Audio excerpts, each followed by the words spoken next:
Investors जो होते हैं वो इन्वेजन में बाइंग क्यों करते हैं? Invasion means war, crisis, attack one country on another country.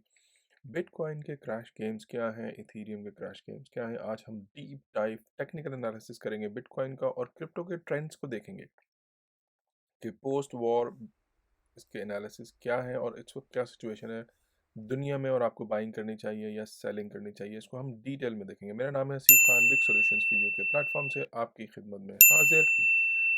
आगे बढ़ते हैं और आपको दिखाते हैं कि by the invasion in the history of crisis, war, terrorism, whatever it may be, उसका मतलब क्या है, उसके ट्रेंड्स क्या हैं।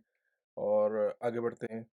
Russian attack on Ukraine is not a new news anymore, और why investors should buy the invasion, इसके बारे में हम बहुत डिटेल में बात करेंगे। इस रिपोर्ट में बहुत इंटरेस्टिंग फैक्ट्स अवेलेबल हैं, लेकिन इस वक्त जो सिचुएशन है वो स्लाइटली चेंज हो गई है, तो इसके बारे में हम डिटेल में आके देखते हैं। पहले हम देखते हैं मार्केट की सिचुएशन इस वक्त क्या है और मार्केट की होल्डिंग्स क्या है। तो market cap total is 1.79 trillion, slightly up, a bit of a recovery. उसकी रीज़न भी हम देखेंगे कि उसकी रिकवरी की रीज़न क्या है। और अगर हम बिटकॉइन की बात करें आज, तो bitcoin is 39,400 as the recording of this video, lowest in 24 hours 38,200। Ethereum has picked up a bit as well, 2856 to 2680, so really positive at this present moment। और आपको बाइंग करनी चाहिए या नहीं, ये हम डीप डाइव एनालिसिस करके देखेंगे कि क्या ऑप्शंस हमारे लिए बेस्ट हो सकते हैं इस वक्त। वो let's have a look at the mood before we move forward. तो मूड जो है वो इस वक्त फियर में है, लोगों को काफ़ी डर है कि ये जो वॉर शुरू हुई है सो कॉल्ड, इस वक्त ये बढ़ से बढ़ जाएगी। अगर बढ़ जाएगी तो ये फियर जो है वो एक्सट्रीम फियर में कन्वर्ट हो जाएगा आपके साथ। कॉइन बेस की रिपोर्ट आई है जनाब, sharp revenue users growth in Q4।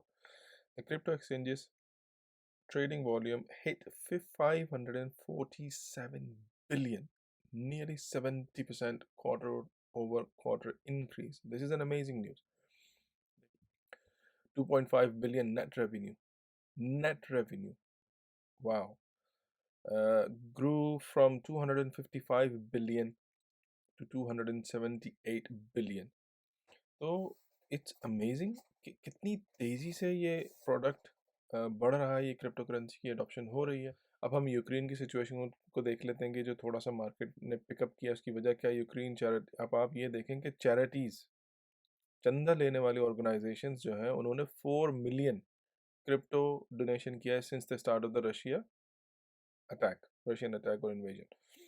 उन्होंने 4 मिलियन से ज़्यादा, 3.5 मिलियन यूरो से ज़्यादा क्रिप्टो करेंसी डोनेशंस रिसीव किया है since the beginning of this Russian attack. बिल्कुल नॉर्मल सी बात है, जैसे आप बैंक टू बैंक ट्रांसफ़र कर रहे हैं या आप क्रिप्टो टू क्रिप्टो ट्रांसफ़र कर रहे हैं, चंदा भी आप क्रिप्टो में दे सकते हैं, तो बाकी पीछे रह क्या गया।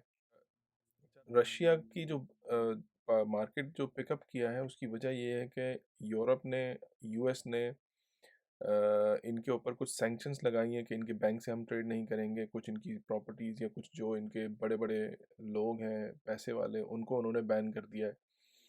Toughest financial sanctions to block had over imposed. तो यही कर सकते हैं फ़िलहाल तो, और इनके साथ खड़े होके लड़ने के लिए भी तैयार हो जाएंगे थोड़े अरसे में। ये एक मोस्ट लेटेस्ट न्यूज़ है मार्केट रैप में। Crypto and stock rise on possibility of Russia Ukraine talk. तो जो रशिया के व्लादिमीर हैं, उन्होंने इस बात पे काइंड ऑफ अग्री किया है कि हम रेडी हैं बात करने के लिए। अगर आप इसमें देखेंगे, Vladimir Putin is ready to send the Minsk a Russian delegation Ukraine बात करने के लिए। फ्राइडे की रिपोर्ट है, अगर वो बात में मुज़ाकरात में कामयाब हो जाते हैं तो crypto market will go sky high. तो ये एक पॉजिटिव चीज़ है। अगर ऐसा हो जाता है, अगर ये वॉर को ख़त्म करके मुज़ाकरात करने पे राज़ी हो जाते हैं, बातों से मसला हल हो सकता है, तो आप देखेंगे कि ये मार्केट ऊपर जाएगी। अब हम चलते हैं अपनी मेन न्यूज़ की तरफ, जिसको हमारा मेन टॉपिक है आज का, कि आपको इन्वेस्टर्स जो होते हैं, why should they by the invasion in this situation. और ये एक हिस्ट्री की न्यूज़ जो मैंने आपके साथ शेयर करनी है, जिससे हमें ये पता चलेगा कि पोस्ट वॉर क्राइसिस मार्केट में होता क्या है। तो इसकी हिस्ट्री को हम देख लेते हैं। ये देखें सब जगह एक ही चीज़ लिखी हुई है, by the invasion, by the invasion, by the invasion, by the invasion. Let's have a look. 1964, bit too old, most of the people probably weren't born listening to this, so let's move on। 1991 आप देखेंगे 370 points है। US जब ये gulf war हुई थी तो 1250 points पे point तक ये चला गया, मार्केट चली गई थी। अच्छा, उसके बाद अफगानिस्तान वॉर हुई जनाब, मार्केट क्रैश हुई, डीप डाइव लिया उसने, नीचे आ गई। और उसके बाद जब इराक की वॉर ख़त्म हुई इस दौरान 2003 में, तो आप ये देखें कि यहाँ पर जिन लोगों ने बाइंग की है 800 पॉइंट्स पे, शार्प राइज 2100 पॉइंट्स, तो ये तो लाइफ टाइम अचीवमेंट अवार्ड मिला हुआ इन लोगों को जिन लोगों ने इसमें पैसा बनाया। और अगर आप देखें थे most recent one from 1600 points to again 2100 points. अब हम मार्केट के ट्रेंड तो हमने देख लिए, लेकिन इन अ नटशेल जब भी क्राइसिस आए हैं, जब भी क्राइसिस आए हैं, किसी भी तरह के क्राइसिस आए, मार्केट्स, फाइनेंशियल मार्केट्स क्रैश हुई हैं।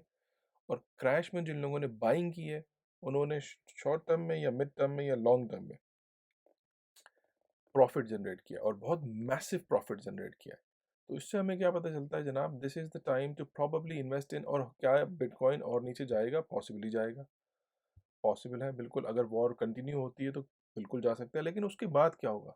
इवेंचुअली दुनिया तो ख़त्म नहीं होगी, इवेंचुअली तो वापस आ ही जाएगा। So let's have a look. जो मैं आपसे बात कर रहा हूँ, बिटकॉइन का ये चार्ट है ऑल टाइम, ठीक है। हम इसकी हिस्ट्री को देखेंगे और इसको समझेंगे कि यार हम इससे पैसा बना कैसे सकते हैं, ठीक है। बिटकॉइन टू यूएसडी चार्ट अगर हम ये देखेंगे 2013 में या 17 में, 13 में तो ये बिल्कुल ही 800 पाउंड्स, $800 का था।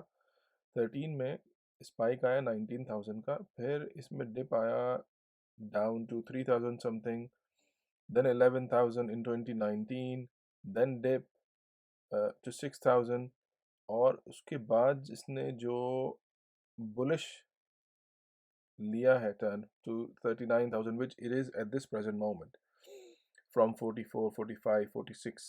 Then he went down because of the dip again, came back up 59 in 2021। और उसके बाद जो ये अब क्राइसिस आए हैं, यहाँ से अगर आप देखें कि ऑल टाइम हाई बनाने के बाद जो क्राइसिस ये यूक्रेन के आए हैं, that that is it.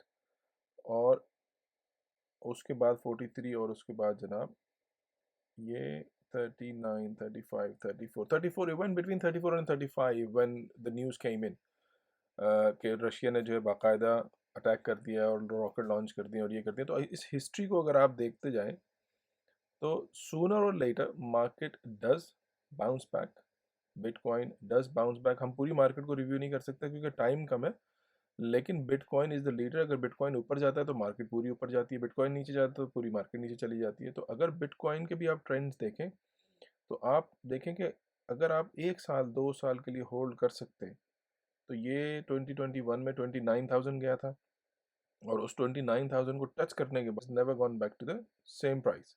It's been floating around between 30 and 45, maybe 50. So its main support level at this present moment is 30K. If it does go down below 30,000, it's gonna go more down. और अगर ये 40 को cross कर लेता है for let's say 2 candles of 4 hours, it's gonna go up. लेकिन long term में अगर ये नीचे चला भी जाता है, फॉर एग्जांपल, अगर लॉन्ग टर्म में फिर भी आपको ये प्रॉफिट देगा। तो इस वॉर की क्राइसिस की जो हमने अभी ये देखी है, by the invasion, by the invasion, इससे हमें यही पता चलता है कि बिटकॉइन भी सूनर और लेटर ऊपर जाएगा। फाइनेंशियल एडवाइस ना समझिएगा इसको, अपनी रिसर्च ज़रूर करें बाइंग करने से पहले। और इससे आपको फ़ायदा होगा या नहीं होगा ये तो लक पे डिपेंड करता है, but logically it seems like looking at the facts that we have shared with you guys, market sooner और लेटर विल गो अप। आज तक के लिए इतना ही। अगर आपको वीडियो पसंद आया तो do subscribe, like and share, और कमेंट्स में मुझे बताएंगे वीडियो कैसा लगा और अगला वीडियो आपके लिए किस बारे में बना है। अल्लाह हाफिज़।